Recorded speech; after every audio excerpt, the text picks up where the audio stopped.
signados por una problemática que afecta a la propia sociología como ciencia en su constitución, a principios del siglo XIX, que esta ciencia está pensada como una respuesta a todas las consecuencias en el orden social que fueron producto en realidad de dos grandes revoluciones de fines del siglo XVIII, que por un lado fue la Revolución Francesa y por el otro lado la Revolución Industrial. En realidad, el desorden que acá se está planteando es centralmente cómo la Revolución Francesa a nivel político había generado esta pérdida del orden medieval, y el planteo que se hace desde la sociología era cómo se podía volver a restaurar ese orden.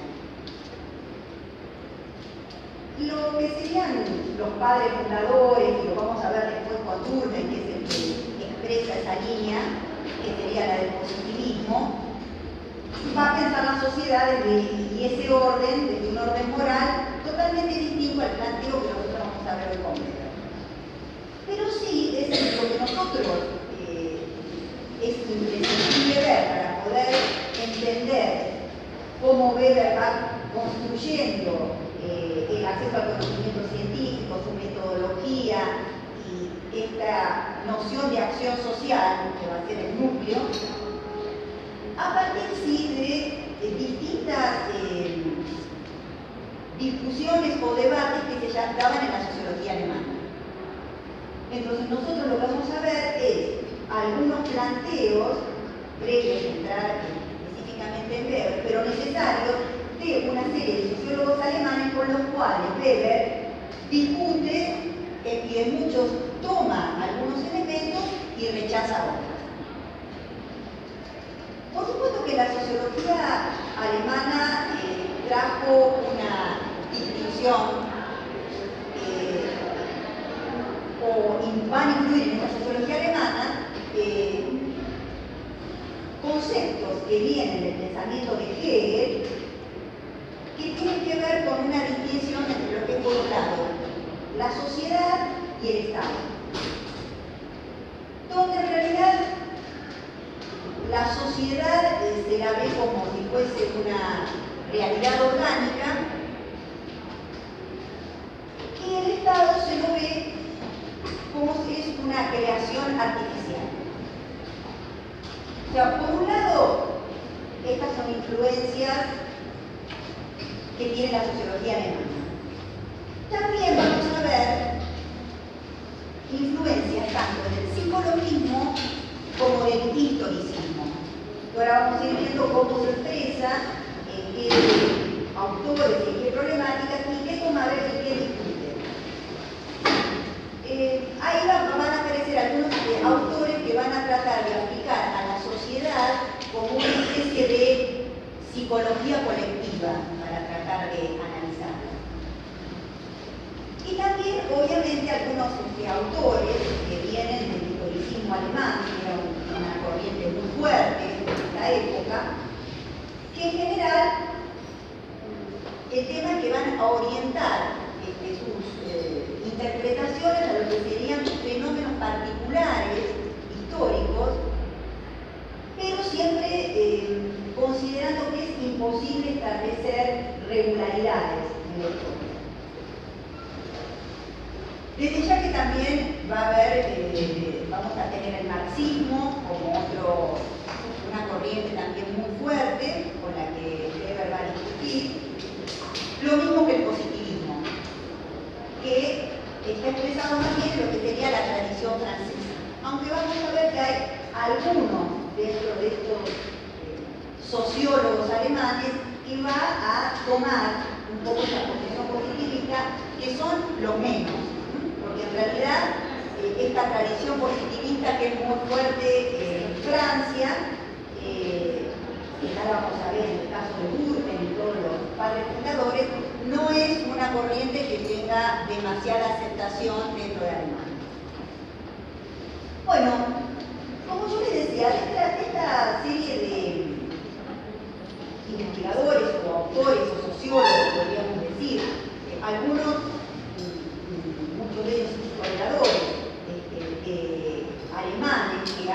esta cuestión del debate que se va a insertar en Weber, tenemos uno de ellos es Tönnies, no sé si otra vez lo han podido nombrar, Tönnies,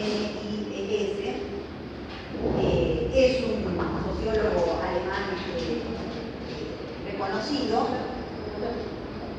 y su obra principal se denomina Comunidad y Sociedad. Y que obviamente estos dos conceptos, que ahora vamos a ver brevemente a qué se refieren, van a ser en general tomados cuando Weber da una serie de definiciones que aparecen ahí en Economía y Sociedad, sobre qué es la comunidad y qué es la sociedad. Y este autor, centralmente, la división entre comunidad y sociedad tiene centralmente una base psicológica. Porque él entiende que hay dos tipos de voluntades. Una voluntad que sería, se llama orgánica o natural, que sería una voluntad como previa al pensamiento, como si fuese innata, que es espontánea, que en realidad es la que él más considera consustancial con el ser. Y es una voluntad orgánica, que como les digo es previa al pensamiento. Y después hay una voluntad de tipo reflexiva, que esta voluntad sí está determinada por el pensamiento. ¿Cómo se llama esa voluntad? Reflexiva. Y acá se considera que esta voluntad es más de índole calculadora, especulativa. Y obviamente estos dos tipos de voluntades, Tönnies las asocia a la comunidad por un lado y a la sociedad por el otro. O sea, la comunidad sería lo que está arraigado en un estado primitivo, natural, del individuo, y en realidad es como que en esto se ubican como serían los agrupamientos elementales de la vida humana. La relación madre-hijo, hombre-mujer, hermanos. O sea, esos agrupamientos básicos también dan origen a como a distintos tipos de comunidades, ¿no? Madre e hijo sería la comunidad de sangre, o la de parentesco, digamos, sangre o parentesco. La de hombre y mujer es la que estaría siendo la base de lo que es la comunidad del vecindario, de la localidad. Y lo que sería lo relacionado a lo que se llama los hermanos es lo que está relacionado a comunidad basada de lo que se llama amistad o también una comunidad de tipo espiritual. Pero todo este tipo de comunidades, la comunidad basada en esta voluntad orgánica, en realidad es lo que él llama la base de la vida comunitaria, este tipo de voluntad. Donde, en general, la comunidad se basa en la economía de tipo doméstica, donde no hay intercambio, y más bien es autosuficiente. Esto es como se caracterizaría lo que es la comunidad. Por otro lado tendríamos la sociedad, donde ya la sociedad es donde impera la voluntad de tipo reflexiva. Y efectivamente esta sociedad se considera que es de naturaleza artificial, en contraposición a lo que era la comunidad, que era natural. Y entonces, acá se considera que las relaciones sociales que son la base de la sociedad, en general están en un estado de tensión, de conflicto. Y que sí, en el Estado, en la sociedad, sí tenemos donde prima el intercambio, el cálculo, donde lo que se establece como relación entre los individuos es el contrato, y prima una sociedad basada no en la economía natural, sino en lo que sería la economía mercantil. Bueno, en este caso, entonces, lo que vamos a tener como el pensamiento de Tony, que es, como les digo yo, uno de los sociólogos que van a tener influencia en Weber, es esta distinción entre las dos voluntades que se expresan en la comunidad y en la sociedad. Otro sociólogo importante y que tiene influencia en Weber es Simmel.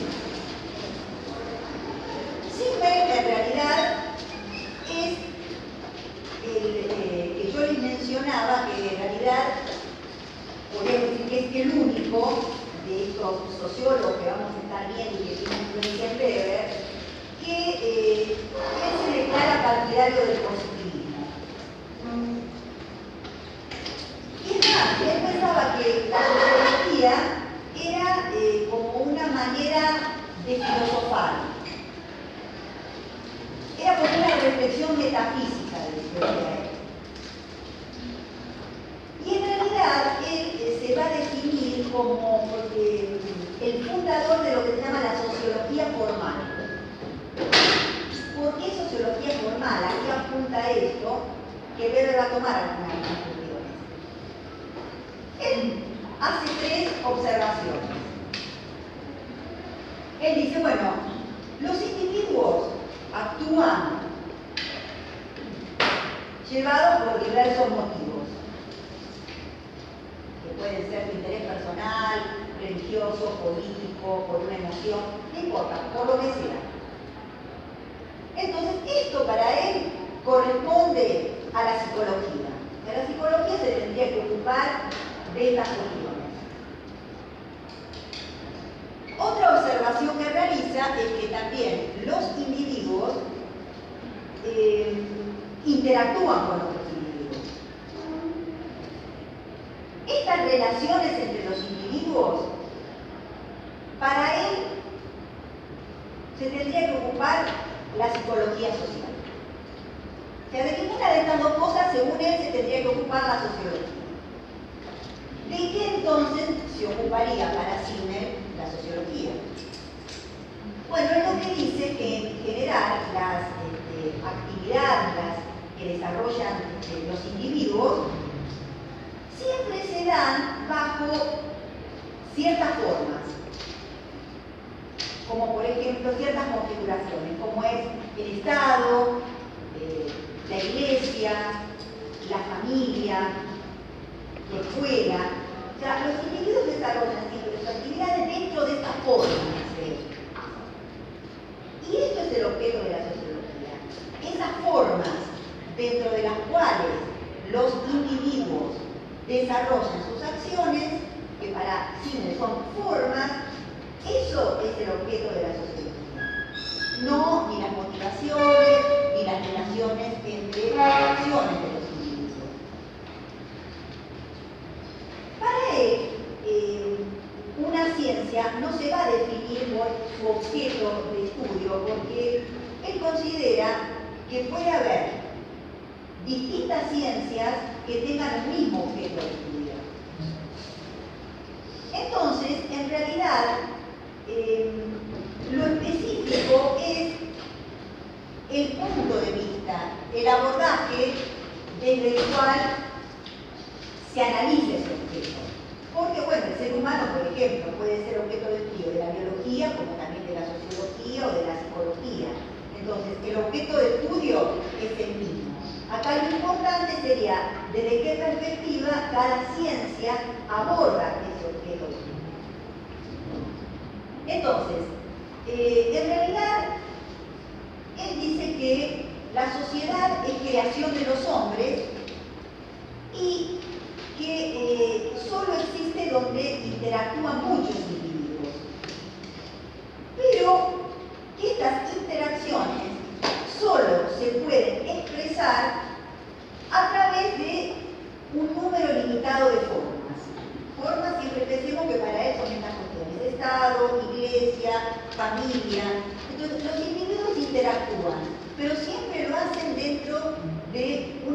cantidad determinada de formas.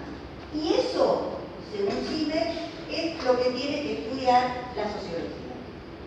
Ninguna otra cuestión ligada a nada que él entienda que sería psicológico. Entonces, nosotros tenemos montones de esta situación de las dos voluntades, comunidad y sociedad, que después esta diferenciación también la va a tomar Weber, que es la comunidad y que es la sociedad. Después tenemos esta idea de las formas en las que actúan y desarrollan sus acciones los individuos. Y vamos a tener también otra serie de influencias de Weber que van a estar directamente relacionadas con un problema central, digamos, central que se daba como debate en la Alemania de Weber y que para Weber va a ser un eje central para definir. ¿Qué es? ¿Cuál sería la concepción de ciencia? Y el tema central, ¿qué marca la diferencia entre lo que se llamaban ciencias del espíritu o sociales y las ciencias naturales? Porque un debate muy fuerte que se daba en Alemania era esta distinción entre ciencias del espíritu y ciencias de la naturaleza. Entonces, Weber lo que quiere, lo que está convencido es de que las ciencias que se ocupan de lo histórico y social tienen posibilidad de constituirse con categoría de ciencia como las ciencias naturales. Pero él se enfrentaba tanto a las corrientes del romanticismo alemán que decían que todo el dominio de la historia no podía ser analizado desde una ciencia, y el otro extremo era el reduccionismo, que decía que las ciencias histórico-sociales en realidad solamente tenían que ajustarse al paradigma de las ciencias naturales. A los dos extremos, o no se podía hacer ciencia de las ciencias histórico-sociales o había que reducirlas al parámetro de las ciencias naturales. Obviamente que Weber rechaza estas dos posiciones, de que nada o reducirla a lo que sería más bien la postura positivista, ¿no? Que es el reducir a las ciencias sociales a ciencias naturales. Entonces, él primero no acepta que las ciencias de la cultura tengan como fundamento la filosofía. O sea, decir que únicamente su fundamento es filosófico, porque ya estaríamos impugnando la posibilidad de que fuera una ciencia. O sea que la idea de que el fundamento de las ciencias histórico-sociales sea la filosofía, porque eso sería como un fundamento metafísico. Y ya para Weber esto estaría dejándola como fuera de constituir su estatus científico. Él eso lo rechaza. Y él no es que quiere eliminar las diferencias entre las ciencias del espíritu, digamos, y las ciencias naturales. Pero en realidad él considera que lo que hay que tratar de hacer es mostrar que ambas pueden tener estatus de ciencia, más allá de que no son idénticas y que sus metodologías tampoco son similares. Y obviamente toda esta cuestión entre ciencias de la naturaleza y ciencias del espíritu va a tener un tema que las atraviesa, que ya vamos a ir viendo cómo lo resuelve Weber, que es el tema de la causalidad.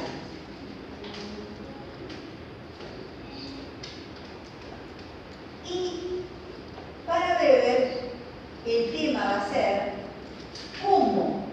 conciliar, por un lado, la comprensión, que ahora vamos a ver qué es la comprensión para él, y la explicación dentro de las ciencias histórico-sociales. ¿Cómo ubicamos la explicación, que es algo, podríamos decir, entre comillas, propio de las ciencias de la naturaleza, con la comprensión, que vamos a ver por qué es propia de las ciencias histórico-sociales? Y ahí, en este debate, también empiezan a aparecer una serie de sociólogos, de autores, de historiadores alemanes, que también van a ser los antecesores en esta problemática, en tratar de buscarle esta vuelta a qué pasa entre las ciencias naturales y las ciencias del espíritu, de todos los cuales Weber va a tomar algo, pero va a rechazar algunas de otras cuestiones. Uno de los que toma esta distinción y le da una solución a su perspectiva es Dilthey. Dilthey. D-I-L-T-H-E-Y. Dilthey. Dilthey en realidad lo que va a plantear es que la distinción entre estas dos ciencias tiene que ver con que en el caso de las ciencias de la naturaleza, el objeto de estas ciencias es exterior a la conciencia. En las ciencias de la naturaleza, el objeto está afuera de la conciencia. En cambio, él cree que en las ciencias histórico-sociales, el objeto está dentro de la conciencia. Obviamente, como él cree que el objeto de las ciencias histórico-sociales está dentro de la conciencia, piensa que la forma de abordarlo es desde una evidencia psicológica. O sea, lo tenemos que comprender, pero comprenderlo desde nuestra propia conciencia. Es una evidencia interior. Y obviamente Weber no va a aceptar esta idea de que haya una evidencia que no tenga ninguna contrastación empírica. O sea, es realmente un plano del psicologismo. O sea, es como que él entiende que los objetos de cada una de estas ciencias tienen cualidades distintas. Y entonces, la forma de abordaje, aparte de ser distinta, ese no sería el problema, porque Weber también va a pensar que la metodología no es la misma, pero el problema es que esta metodología es de una evidencia interior, donde no hay ningún tipo de contrastación. Entonces, esto Weber no lo va a aceptar, pero sí lo que va a tomar de Dilthey es esta preocupación, podríamos decir, por entender que las ciencias histórico-sociales tienen sus peculiaridades, o sea, entender que no es lo mismo que las ciencias naturales. Otro autor importante, realmente importante, de influencia sobre Weber, que él va a tomar también, sí, bastante de su conceptualización, es Windelband, con W, Windelband, que tiene un libro casualmente que se llama Historia y Ciencias Naturales. Pensemos que siempre acá la mayoría de estos autores vienen de toda la problemática historicista, o sea, que eran muy fuertes en Alemania. Por eso fíjense que siempre como la contraposición del lado de las ciencias del espíritu, realmente está la historia, más que la sociología, que de todos modos es otra de las ciencias en cuestión. Ahora, ¿qué va a plantear Weber Winkelmann siempre ubicados a esta distinción entre ciencias de la naturaleza y ciencias del espíritu. Él dice que en realidad acá el tema que las diferencia está en el interés cognitivo que va a orientar a cada una de estas ciencias. O sea, tenemos Winkelmann ciencias que se van a ocupar, van a tratar de construir leyes generales, que van a orientar hacia la construcción de leyes generales. Que estas ciencias que se orientan a la construcción de leyes generales se las conoce siempre como ciencias nomotécnicas. Y después hay otras ciencias que están orientadas ya no a la construcción de estas leyes generales, sino más bien a lo que serían determinar individualidades. O sea, se ocupan de hechos particulares, quizás un hecho histórico particular, de analizar estos hechos particulares. O sea, ya no leyes generales, sino que apuntan a lo particular. Y a estas se las conocen como ciencias ideográficas. Esta distinción entre ciencias nomotécnicas y ciencias ideográficas es una distinción que se van a encontrar en diversos autores. Es más, Wallenstein también menciona esta distinción entre estas dos ciencias. Entonces, ¿cómo? Con H es No te escucho. ideográfica. Ideográficas. No te Con entiendo. H se escribe. Se escribe con H. No. Mira, directamente con I latina. Entonces, Winkelmann rechaza, igual que lo va a hacer Weber, que la diferencia esté basada en características del objeto, porque el objeto de estudio sea distinto entre unas ciencias y de las otras. En realidad, para él el objeto no, es más, puede ser el mismo, no hay una diferencia en cuanto a los objetos, sino que en realidad acá lo que hay que buscar es cómo hay ciencias que están tratando de generar estas leyes generales y una explicación causal, y otras que en realidad son más bien ciencias que se ocupan de acontecimientos singulares.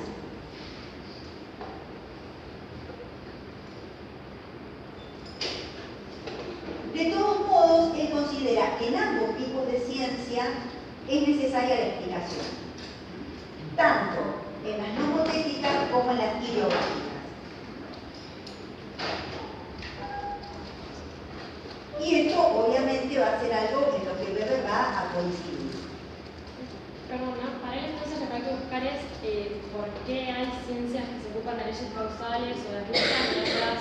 No, él dice que hay de todo tipo, o sea, hay ciencias que se orientan hacia una cosa y hacia las otras, pero que en ambas hay criterios de cientificidad y que en ambas habría que encontrar una explicación, habría que ir hacia la explicación, tanto en las que se ocupan de los acontecimientos singulares como aquellas que buscan leyes generales. Digo, en esto va a estar de acuerdo, ya vamos a ver Weber. Y hay otro autor que también va a ser muy importante, y vamos a ver por qué, para Weber, que es Ritter.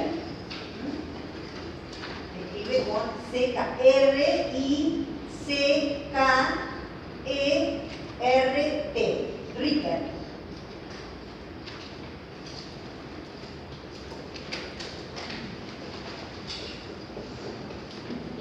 Por supuesto que él entiende que aquella ciencia que se orientan hacia lo general, en general son aquellas ciencias que se ocupan de la naturaleza, mientras que aquellas que se orientan más hacia lo individual, hacia lo singular, la relaciona con la historia. Como yo les digo siempre, es más bien entre ciencias de la naturaleza y la historia. Por el otro lado, ¿dónde está este debate? Y acá, Ricker, ¿qué va a decir? Bueno, ¿dónde va a poner él el acento en cuanto a la diferencia entre estos dos tipos de ciencia? Dice que centralmente tenemos que ver el método. Y cómo el método lo tenemos que relacionar con lo que él llama la elaboración conceptual. O sea, cómo se elaboran los conceptos de estas dos ciencias o tipos de ciencia.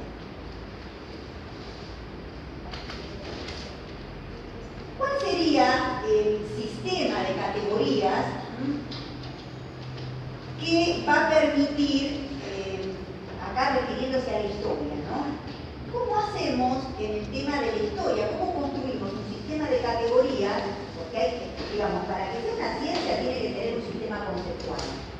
Y el sistema conceptual radica en que los conceptos tienen que ser unívocos. Quiero decir que un concepto no puede significar un montón de cosas. Estado no puede significar un montón de cosas, capitalismo un montón de cosas, porque si hay millones de excepciones, entonces ya un concepto pierde la posibilidad de ser inequívoco, que es lo que tiene que tener en una ciencia. Y acá va a aparecer un concepto que va a tomar Weber para analizar las ciencias histórico-sociales, que es lo que se llama la referencia al valor. Lo toma de Ricker. De Ricker. O sea, Ricker es el que plantea la referencia al valor, que las ciencias histórico-sociales las tenemos que ubicar como lo que él llama referencia al valor. Que después va a decir Weber, no es lo mismo que juicio de valor. Una cosa es referencia al valor, otra cosa es juicio de valor. Hay que explicar cuál es esta referencia a valor. Claro, porque la referencia al valor, ¿a qué quiere decir esto? Que en realidad todo, acá Ricker está hablando de los historiadores, pero obviamente después Weber lo va a tomar para el científico de las ciencias sociales. Que todo científico tiene, cuando va a investigar, lo va a hacer en referencia a determinados valores que él tiene. O sea, el científico no puede estar fuera, digamos, como todo ser humano, tiene valores a los que él atribuye. Y entonces, cuando él empieza a investigar, va a decir en referencia a qué valores va a estar él ubicándose para hacer esta investigación. Lo que no va a querer decir, después lo vamos a ver en Weber, que aquello que él, dentro de esa perspectiva, o sea, él dice, yo me ubico con referencia al valor porque mis valores están dentro de lo que sería el socialismo. Bueno, una vez que hice referencia al valor, después yo voy a utilizar un método absolutamente científico.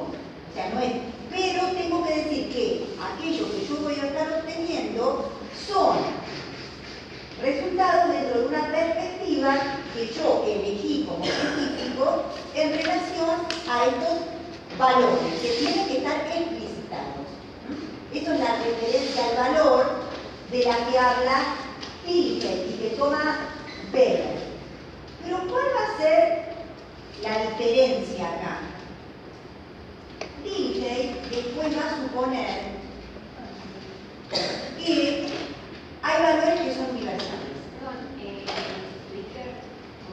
Perdón, Ricker. No, Ricker lo que va a decir es esto, que la referencia al valor, que está de acuerdo Weber, pero ¿qué es lo que va a ocurrir? Ricker después va a suponer que hay valores que son universales.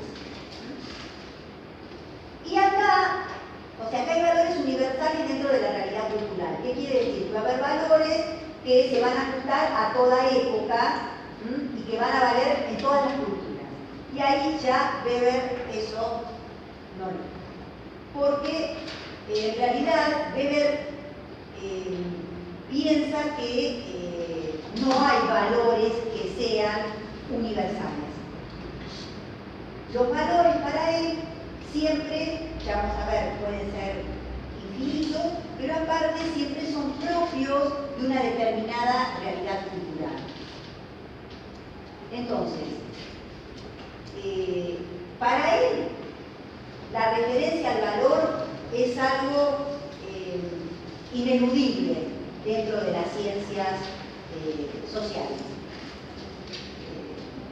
Pero en lo que él no está de acuerdo en este supuesto de que hay valores incondicionalmente universales. Eso ya para él sería un juicio de valor. Porque, ¿qué pasa? Una cosa es decir, bueno, el científico tiene sus propios valores, entonces cuando empieza a investigar, dice cuál es la referencia al valor. Pero si después quiere hacer, por ejemplo, establecer que estos valores que él dice que tiene son universales, eso ya es un juicio de valor.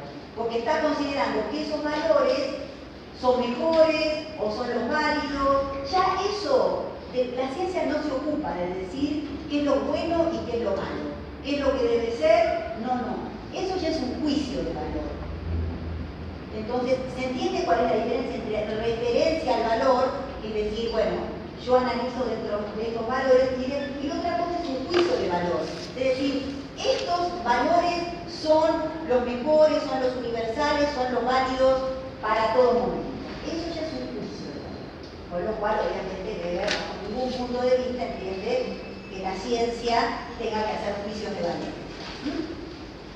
Entonces, él acepta de Dilthey que hay diferencias entre las ciencias del espíritu y las ciencias de la naturaleza que tienen sus peculiaridades.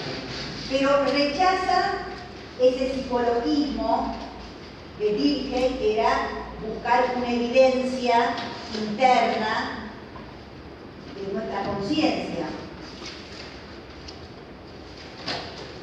Porque eso no tendría ningún tipo, según Weber, de control científico.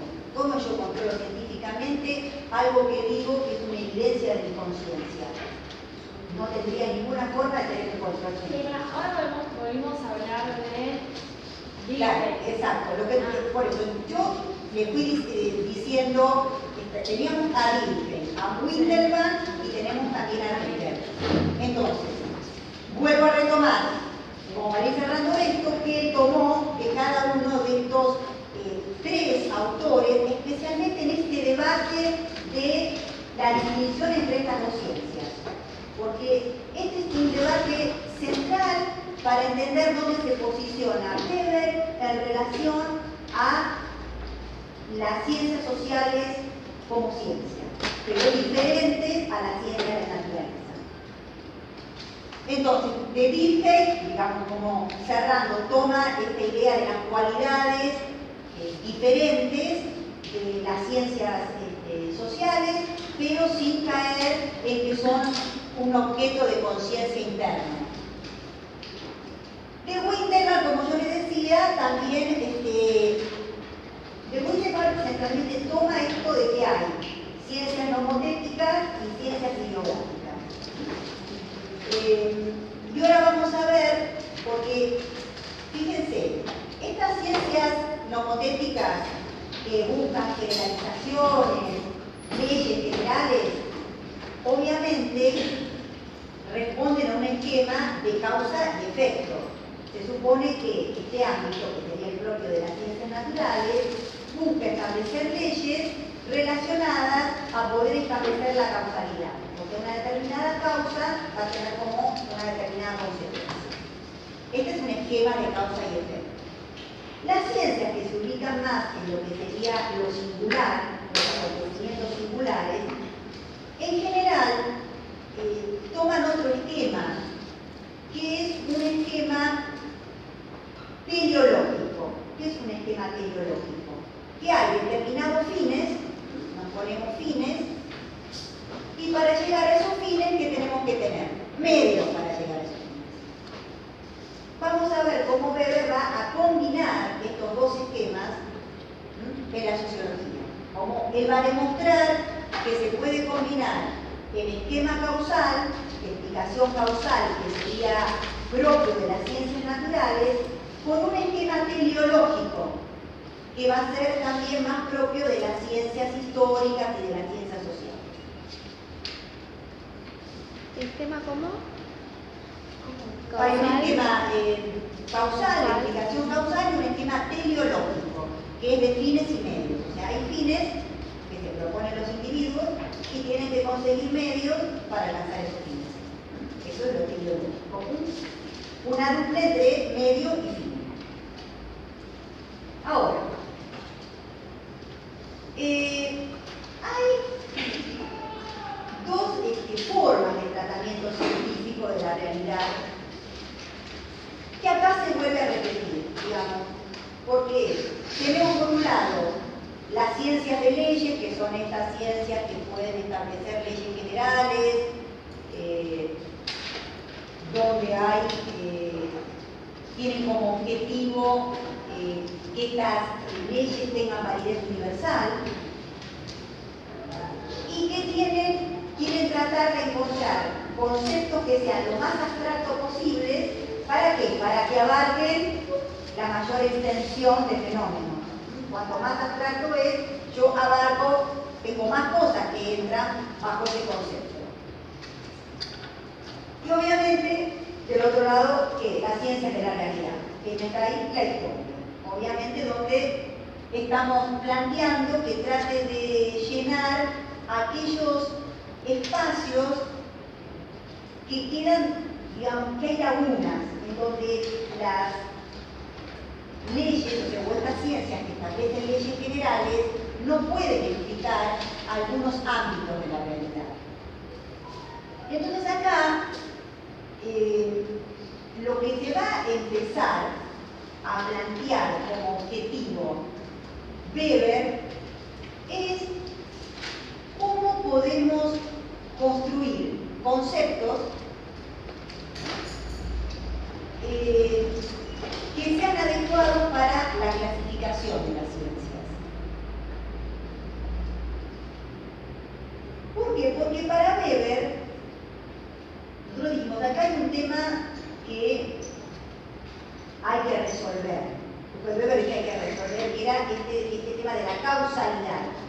Porque, fijémonos que la causalidad estaba como asociada al mundo de las ciencias naturales. Las únicas que podían establecer leyes causales y explicar eran las ciencias de la naturaleza. Entonces, en realidad, ¿qué dice Weber?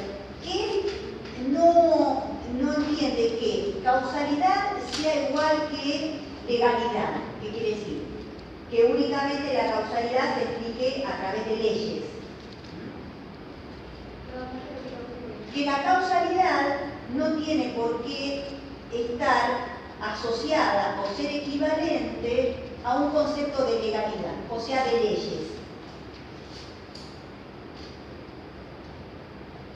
Y acá, ¿cuál era el problema que, según Weber, se planteaba? Weber entiende que la sociología se va a ocupar de lo que sería lo que es la acción social. Y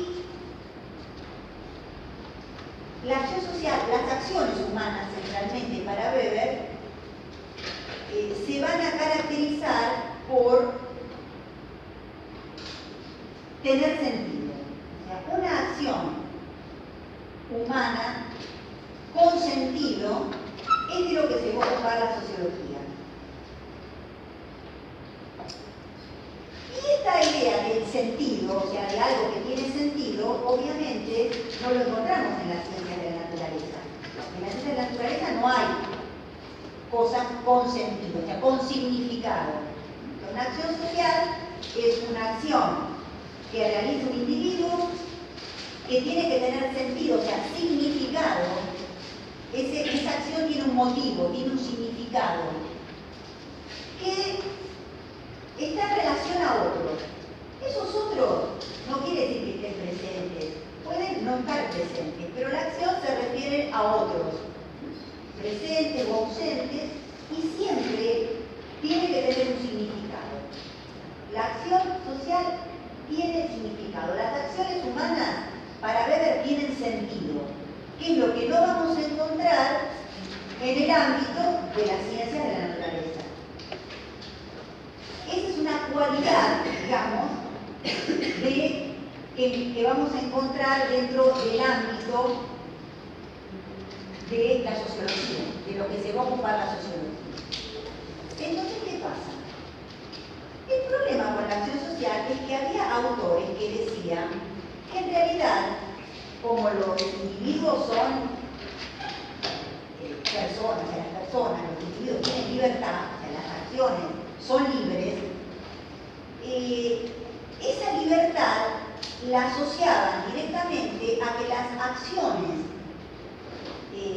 de los individuos son irracionales. O sea, no hay forma de hacer ningún cálculo sobre las acciones de los individuos. Hay una incalculabilidad en las acciones humanas.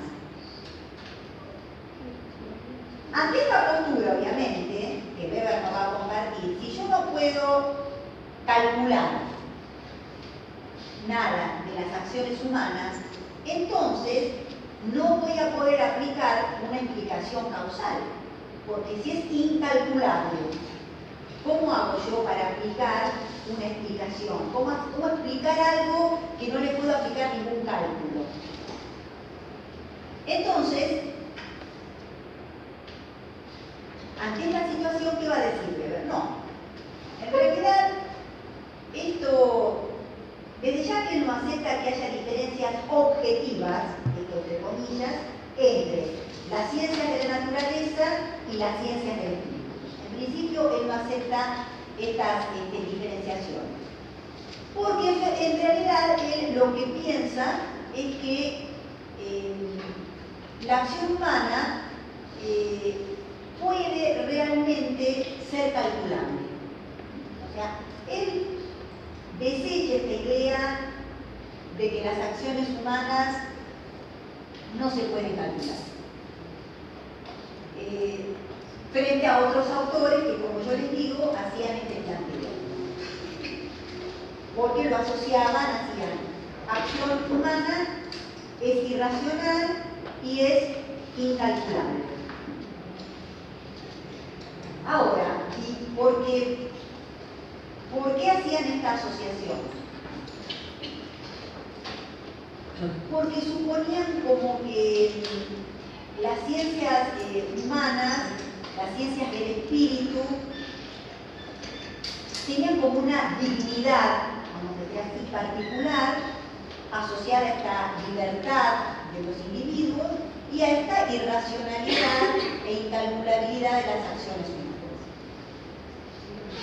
Pero se refiere a la libertad y con la racionalidad. Claro, la libertad de las acciones humanas lleva a que sean, desde esta perspectiva, irracionales y por lo tanto incalculables.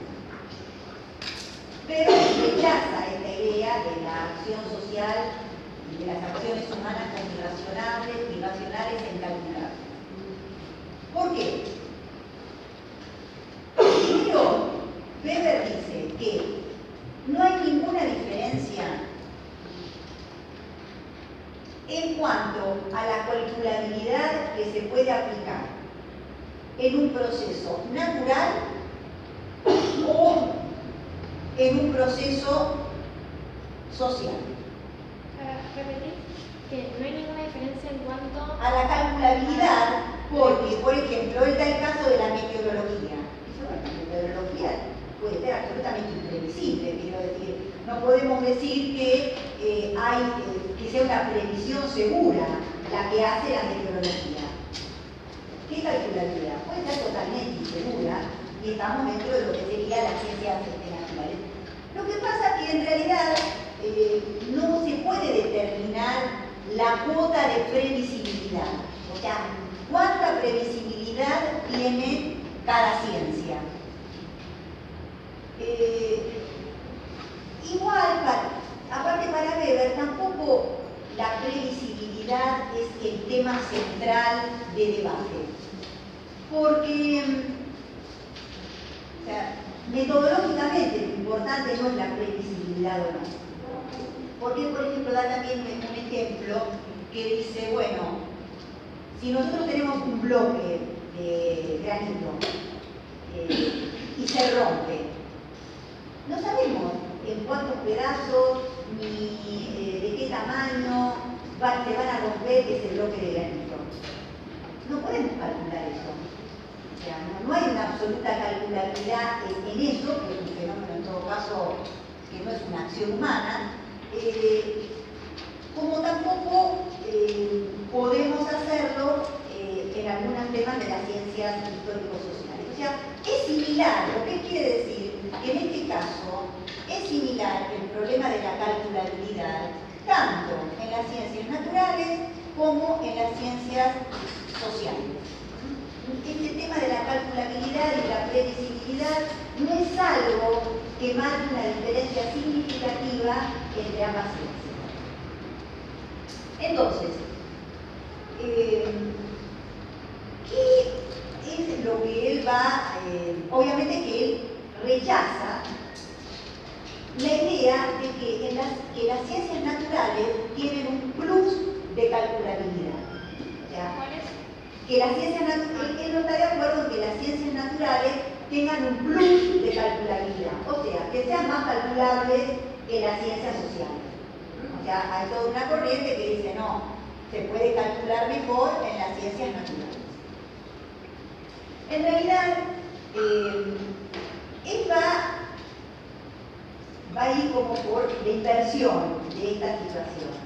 ¿Por qué?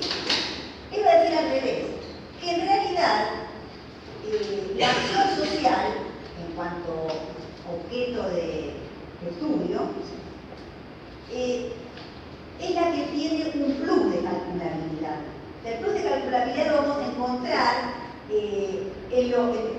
no en los fenómenos naturales, sino dentro de los fenómenos sociales. ¿Por qué?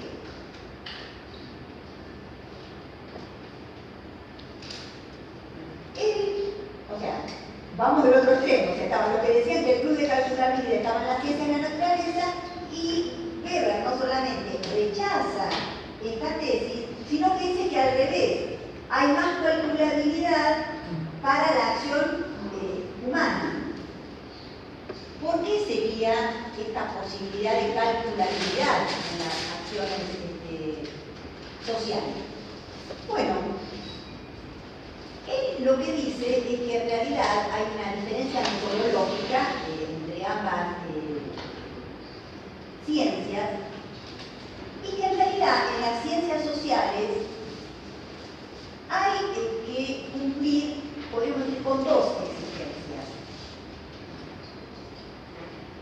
La exigencia de explicación causal, que en todo caso es la misma exigencia que se plantea para las ciencias naturales, pero hay otra exigencia más que hay que cumplir, que esto no está en las ciencias de la naturaleza, que es la necesidad de interpretar la acción social. ¿De dónde surge esta idea de interpretar? ¿Qué dijimos que tiene la acción social que no hay en el mundo de la naturaleza? El sentido. Entonces, el tema de la interpretación o comprensión como método no se aplica en la naturaleza porque son hechos que no tienen sentido. En cambio, en lo que serían las ciencias histórico-sociales, aparte de buscar una explicación causal, hay que utilizar la interpretación. La interpretación siempre está asociada a tratar de comprender y reconstruir los motivos que llevaron a ese individuo a actuar. ¿Cuáles son los motivos de la acción?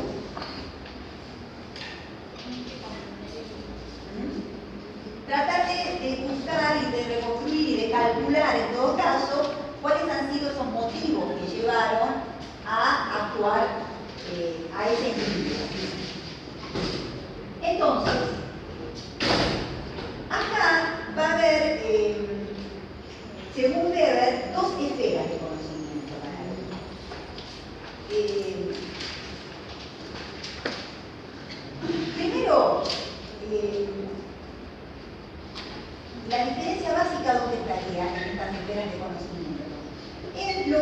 serían procesos que son interpretables, o sea, que tienen sentido. O sea, podemos interpretar lo que tiene sentido. El comportamiento humano.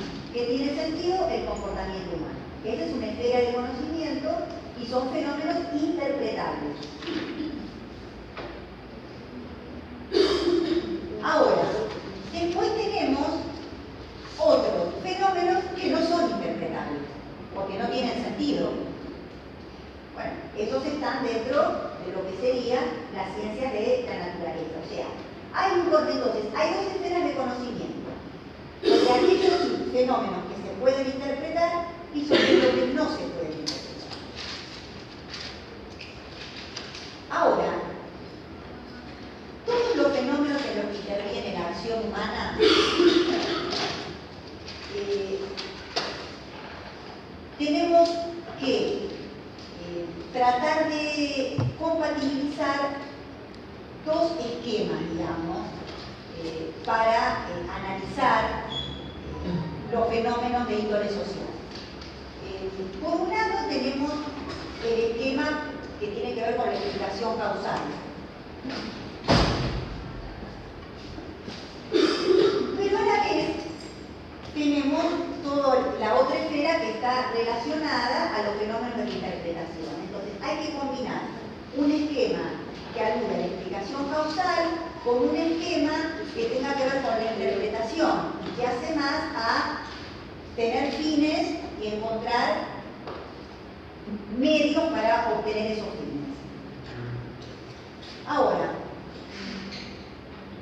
siempre para poder comprender hay que tratar de reconstruir los motivos que llevaron a ese actor a desarrollar determinada acción.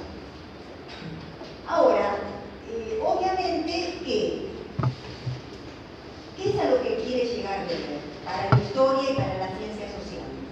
A que nosotros podamos combinar explicación causal y comprensión.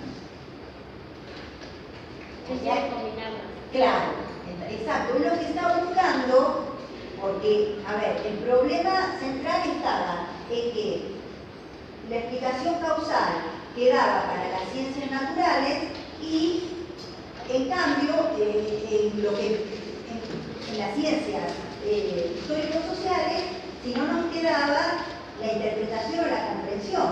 Entonces, acá lo que él está tratando de combinar es una situación donde los dos elementos se puedan combinar, que sería una explicación comprensiva en los términos de Weber.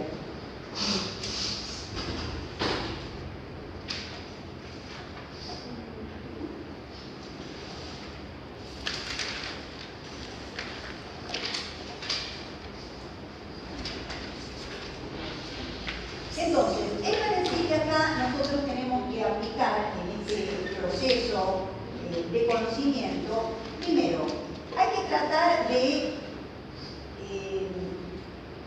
encontrar en lo que sería, tenemos por un lado, él dice, intuiciones por un lado y un saber de experiencia por el otro. O sea, nosotros tenemos por un lado un individuo que tiene determinados fines, ¿no? Y que tiene que elegir los medios más adecuados para llegar a ese fin. La relación entre medios y fines dijimos que era un esquema teleológico, ¿no? O sea, bueno, entonces, esta es la parte de lo que uno diría, de los motivos y de esta relación entre fin y medio. Pero Weber entiende que a la vez la elección de los medios adecuados se tiene que apoyar en lo que sería la experiencia empírica que le pueda indicar a ese individuo cuál es el medio más adecuado para elegirlo. Porque, ¿cómo hace ese individuo para elegir el medio más adecuado? Bueno, ahí tiene que basarse en lo que sería el esquema causal que dice que hay determinadas reglas de la experiencia que han ido demostrando que en determinadas situaciones es más adecuado este medio que el otro. Entonces, ahí hay que combinar la elección de un medio que está dirigido a una motivación del individuo, o sea, a una acción con sentido del individuo, y la elección de ese medio se tendría que basar en regularidades que la experiencia ha demostrado para elegir ese medio. Entonces, es combinar, comprender el motivo para poder elegir un medio y a la vez basarse en evidencia empírica para elegir el medio. Esto es más bien una explicación de regularidades, ¿no? Él quiere combinar estas dos posibilidades, regularidades empíricas aplicables a un determinado fin que eligió el individuo y cómo llegar a ese fin. ¿Se entiende lo que él quiere combinar? De buscar una explicación que tenga validez empírica combinada con la motivación de un individuo. Pero esos medios que tiene que elegir el individuo se tienen que basar en alguna evidencia que haga que elija ese medio y no el otro. La explicación con validez empírica que es... Eso tiene que ver para qué medio elige el individuo. O sea, por qué elige este medio y no elige el otro. Ahora, si nosotros volvemos a esta problemática que es, tenemos una acción con sentido en la acción social, que es el objeto de la sociología.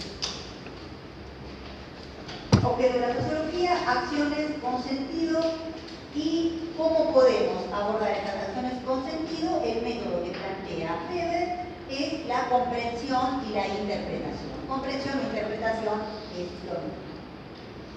Ahora, Weber, para poder comprender, va a decir lo siguiente. O sea, si nosotros queremos aplicar esta idea de causalidad, de causa y efecto en las acciones humanas, él dice que en realidad esto puede ser intercambiable, porque lo que hoy es una causa de una acción, después puede ser invertirse y ser la consecuencia. O sea que no hay algo determinado en que siempre a una determinada causa le va a corresponder una determinada consecuencia. Porque esa consecuencia después se puede convertir en causa de otra acción individual. Entonces esto es intercambiable, no hay un parámetro según Weber que podamos hacer una cosa determinada. Y en realidad siempre la explicación causal es una probabilidad. ¿Ya? Weber no cree para nada en ningún tipo de determinación. O sea, de que hay algo que determine a otra cosa. Lo que podemos encontrar es que hay una probabilidad de que dada determinada causa ocurra una determinada consecuencia. Pero esto siempre es algo probabilístico. Nunca una explicación causal la va a referir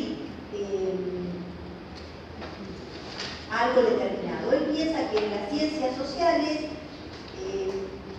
la explicación causal no es rigurosa en estos términos de una determinación causal. Porque, ¿qué es lo que ocurre? En realidad, ¿cómo podemos hacer en el dominio de las ciencias sociales para que el investigador evalúe cuál es la causa posible de un determinado fenómeno? Porque podría haber múltiples causas. ¿Cómo evalúa el investigador que esa es la causa que generó determinado fenómeno en el ámbito de lo social? Bueno, como efectivamente Weber entiende que no hay algo determinado, ¿cómo se podría ir construyendo esta posibilidad? Y bueno, en realidad lo que él dice es que lo que puede hacer el investigador es una imputación causal, dice. ¿Qué es una imputación causal? Y bueno,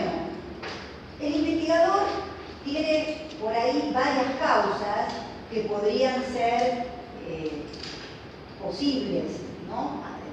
Ante un determinado fenómeno. Podría haber determinado distintas causas.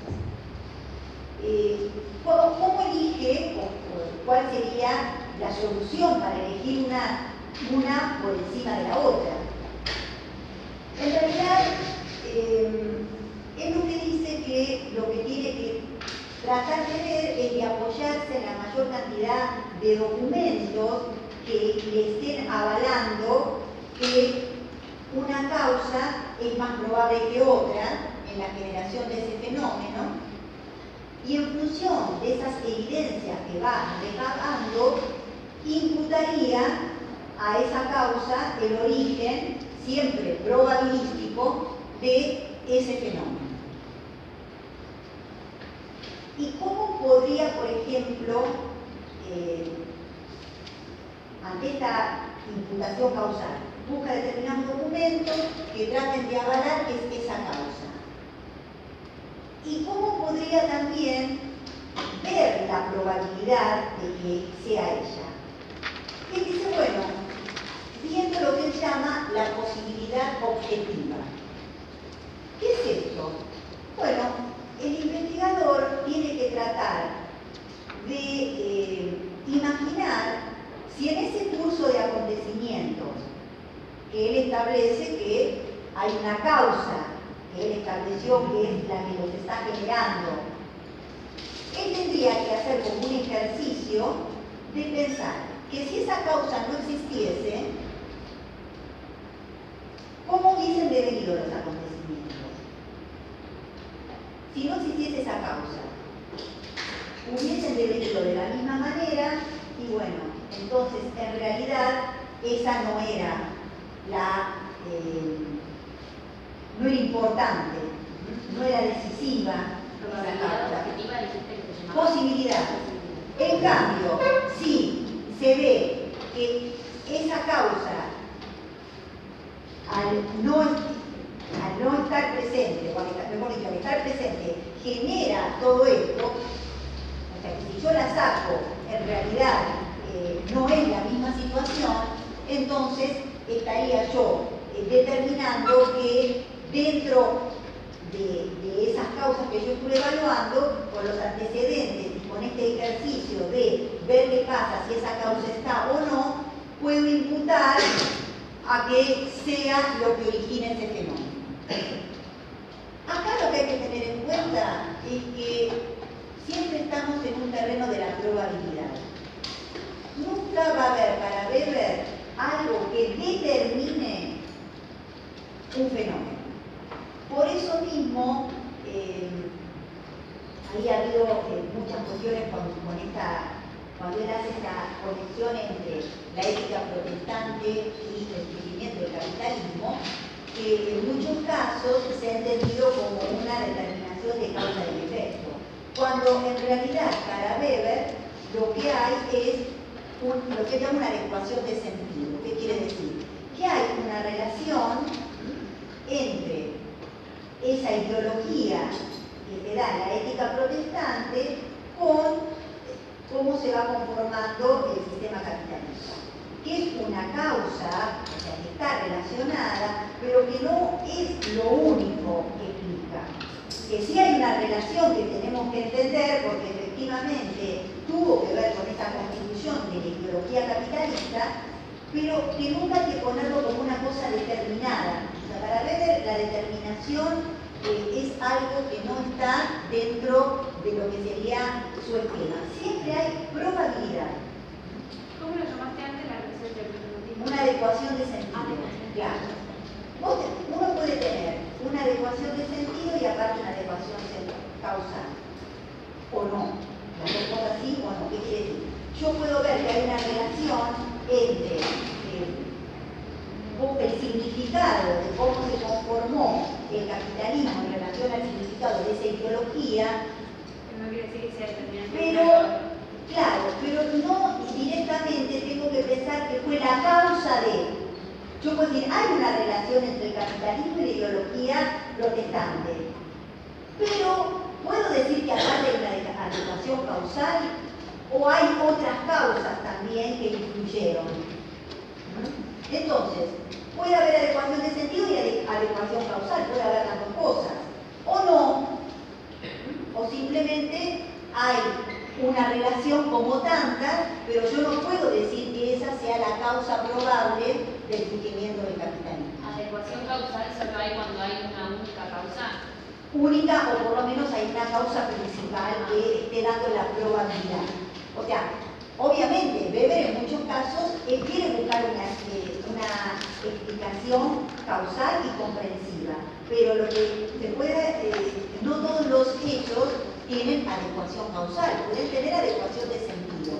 En esta cuestión de que hay muchas causas, porque el problema para Weber es que él siempre está en un terreno de las infinitas posibilidades, porque hay infinitas motivaciones para las acciones individuales, también para los valores.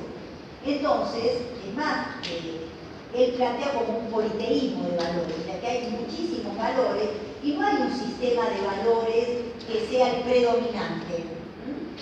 Ya, él no acuerda en decir que en una sociedad hay un sistema de valores vigentes que es el predominante, como sí diría Marx, que sería el sistema de valores de las clases dominantes.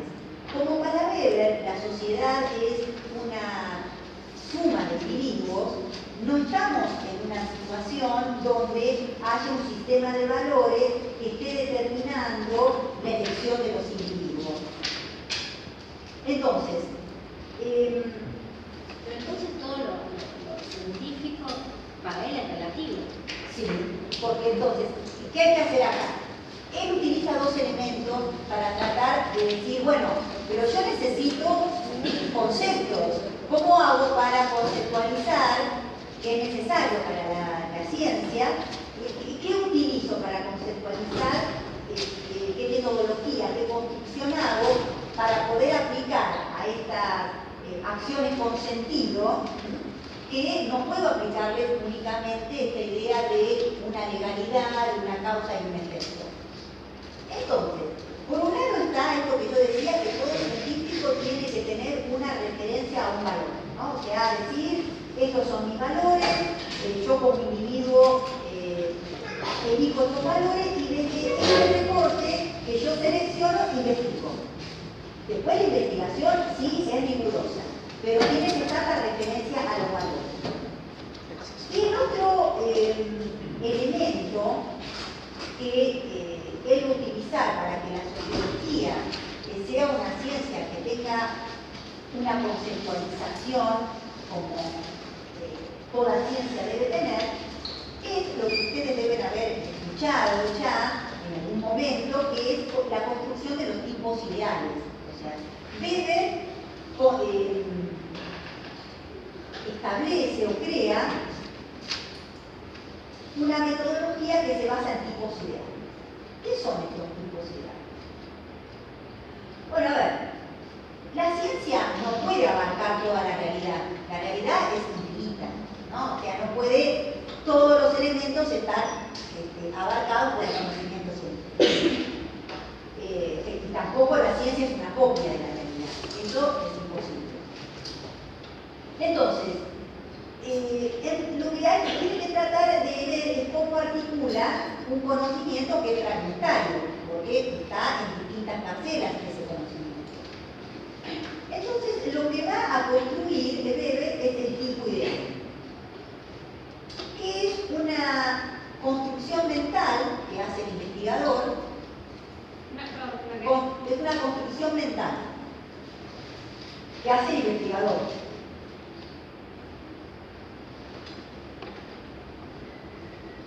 Es una construcción que va a utilizar el investigador para tratar de aproximarse a esa realidad, que obviamente es infinita.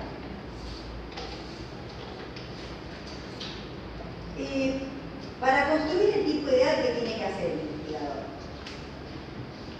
Tiene que seleccionar algunas características de esta realidad y con esas características que selecciona va a construir una imagen homogénea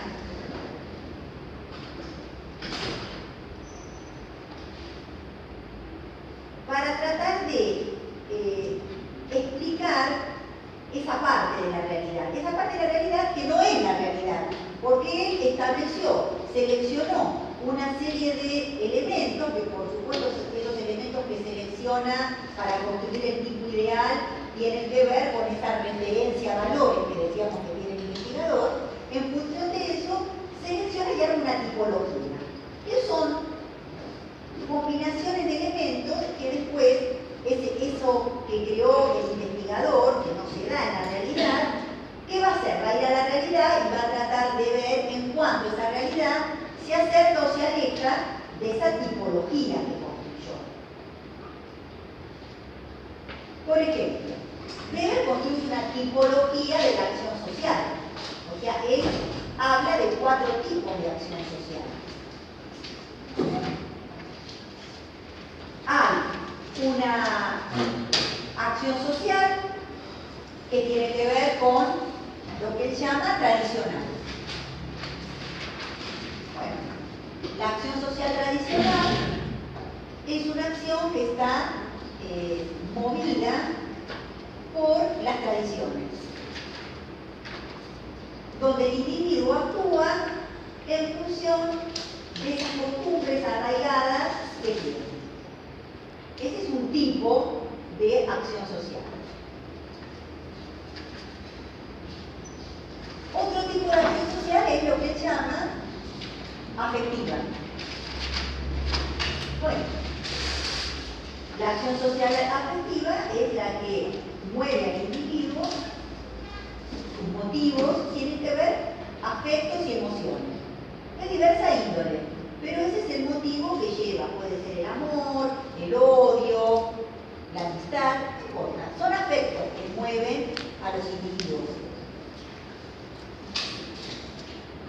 Y después tenemos 2 tipos de acción social que ya son racionales, porque estos 2 tipos de acción social, él dice que están, especialmente la tradicional, en el límite de la racionalidad. Siempre pensemos que las acciones tienen que tener sentido. Él muchas veces dice que una acción tradicional ya llega a un punto que el individuo la realiza tan repetitivamente que hasta puede llegar a perder el sentido y el significado de la acción. Pero bueno, tenemos la acción tradicional, la acción afectiva y después tenemos. La afectiva sí es irracional. No, tiene que ver. Perdón. Él dice que en realidad la tradicional dice que en algunos casos puede llegar a veces a estar en el límite por esta idea de la repetición. Ahora, la acción determina 2 tipos de acción racional. Una dice que es con arreglo a valores y otra dice que es con arreglo a fines.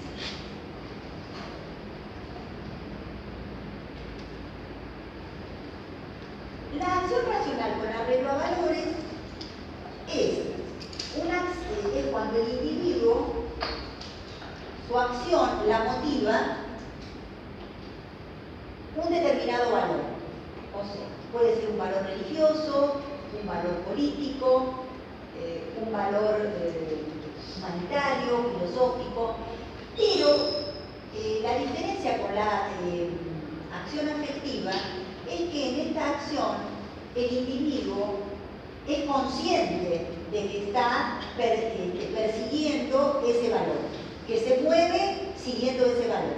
En la acción afectiva él actúa pero sin tener racionalizado ese afecto. En el caso de la acción racional con arreglo a valores, este individuo racionalmente persigue este valor, que puede ser de cualquier tipo. Persigue un fin, y ese fin es un determinado valor. Y después tenemos la acción racional con arreglo a fines. Diríamos que es la acción racional por excelencia para Weber.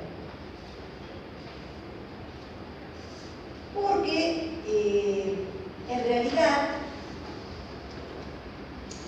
en esta acción el individuo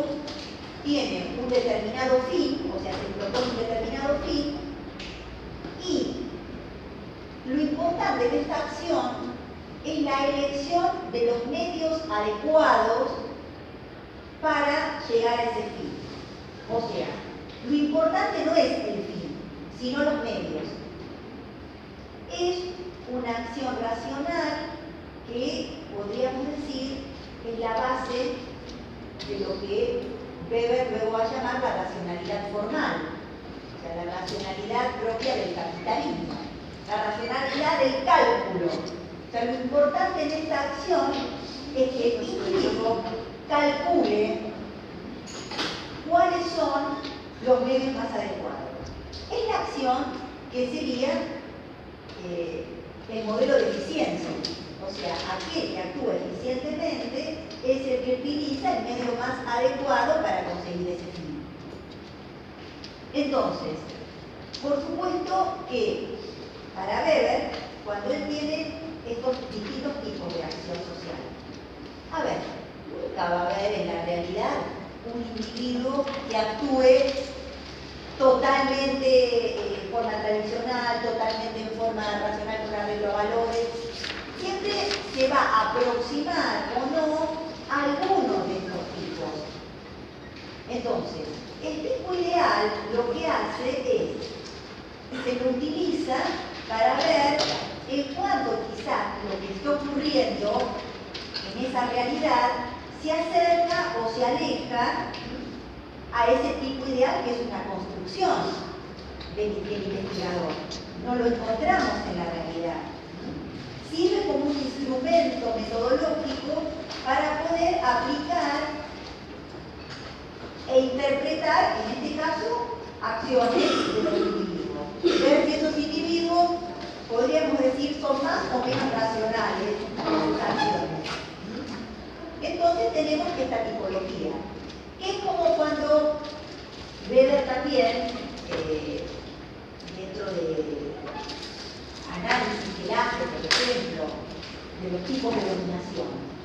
Weber en su sociología política analiza también distintos tipos de dominación y ve cuál es el motivo, el sentido que sostiene cada uno de estos tipos de dominación.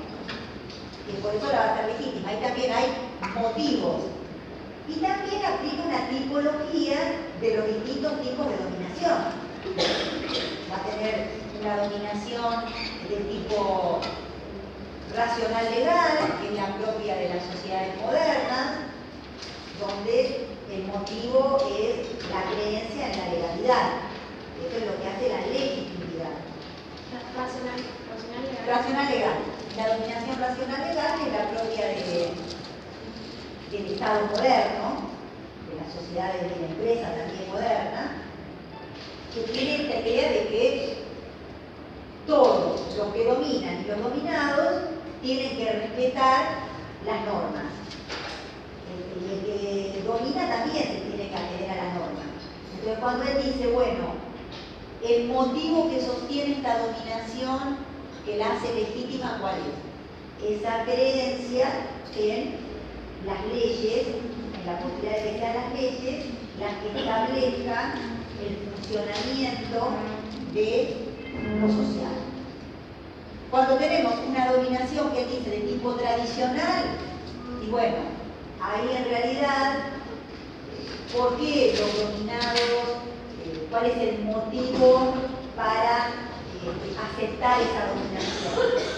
Y el motivo es la tradición, considerar que aquellos que dominan están imbuidos de una tradición que los hace herederos de la realeza, del motivo que se considere en general en esa sociedad tradicional quien le corresponde por tradición ser el que está dominando.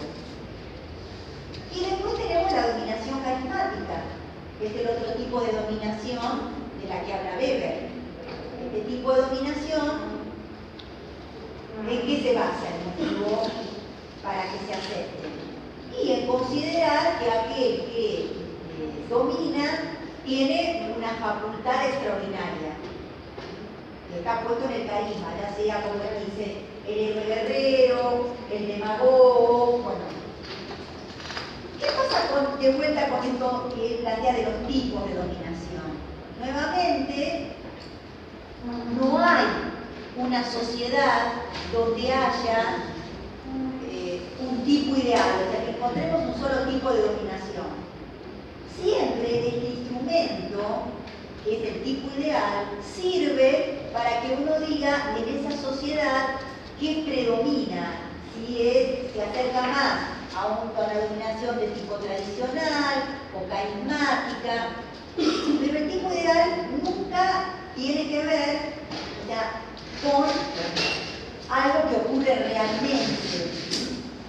Pero también hay que tener en cuenta que, ojo, que esto de tipo ideal no es en el sentido de ideal como una fantasía, sino en el sentido de que no se ajusta totalmente a lo que es la realidad. Es una construcción del científico, es un instrumento metodológico que va a utilizar Weber para poder aplicar en las ciencias sociales, podríamos decir. Y que en realidad lo que él dice que, por ejemplo, los tipos ideales, a diferencia de lo que sería, o sea, nosotros tenemos una ley en las ciencias naturales, una ley que se trata de ver y de verificar. Supongamos que esa ley, que tiene determinadas hipótesis, cuando se va en su contrastación, se demuestra que es falsa, o que fue superada por otra ley o por otro paradigma. Esa ley ya no tiene más validez. Ya no tiene más validez.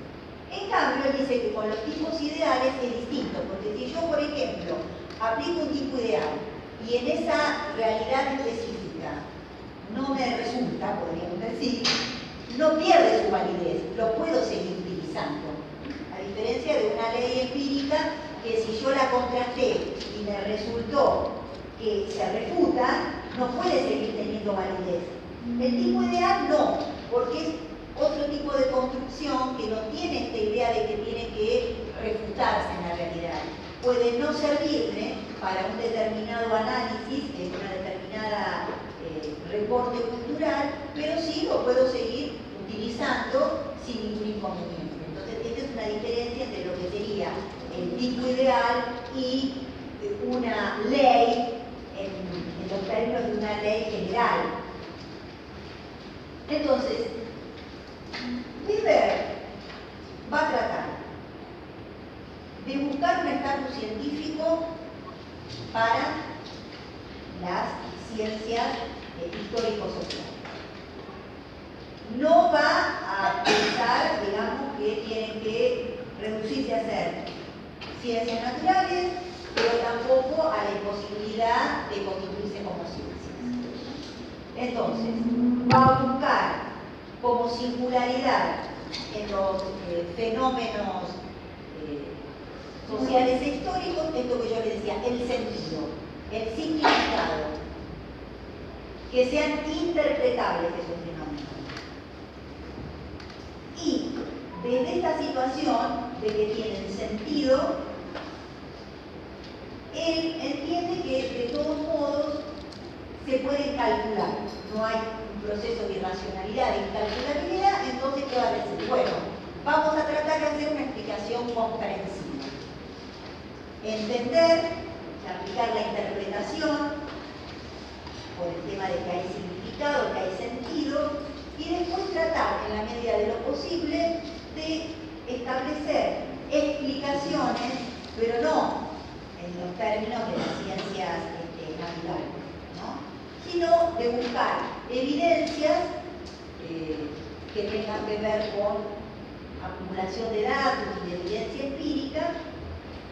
Y por otro lado, sí hay un hecho que me olvidé decir que sí es importante en Weber. Nosotros decíamos que Weber admite y dice que hay que tener referencias al valor, o sea, los investigadores tienen referencias al valor, pero no al juicio de valor. Por eso él acá establece un concepto que también es bastante,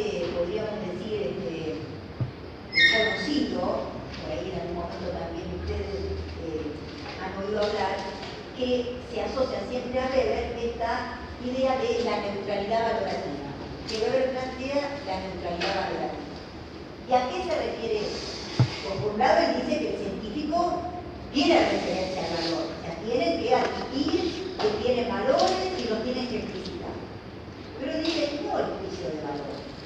Entonces, él dice que límites de la sociología, ¿cuáles serían los límites? Que en realidad lo que tiene que hacer el científico no puede tomar sus propias posiciones políticas o sus propios valores, no puede conferirle a sus propios valores una validez científica. O sea, si él tiene una determinada ideología o adscripción partidaria, la tiene que explicitar. Pero lo que no puede es darle validez científica. Por eso, por ejemplo, Weber dice que no se puede hablar de socialismo científico. No, ¿qué científico? Yo puedo adscribir al socialismo y decir que esa es mi referencia de valor, pero no puedo decir después que es científico. O sea, que mi postura al socialismo después la transformo en que tiene validez científica. Eso sería un juicio de valor. Y eso es, entonces, como no hay que hacer juicios de valor, como no hay que transformar los propios valores en un conocimiento científico, él dice que el científico en este sentido tiene que ser neutral, no puede emitir juicios de valor. Entonces, la ciencia no se puede meter en el dominio de lo que son los valores o las actividades valorativas. No tiene nada que ver con el dominio científico. Es más, él dice, una ciencia empírica, esto es muy interesante porque lo resumimos, no le puede enseñar a nadie, dice él, qué debe hacer. O sea, la ciencia no puede decir qué debe hacer, porque eso sería estar diciendo que está bien o que está mal. Eso es un juicio de valor.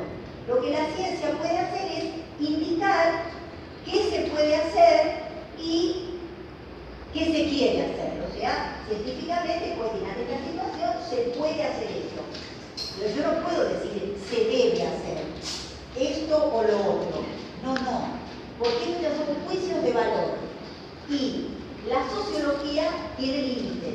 Los límites son que no puede darle validez a ningún conjunto de valores.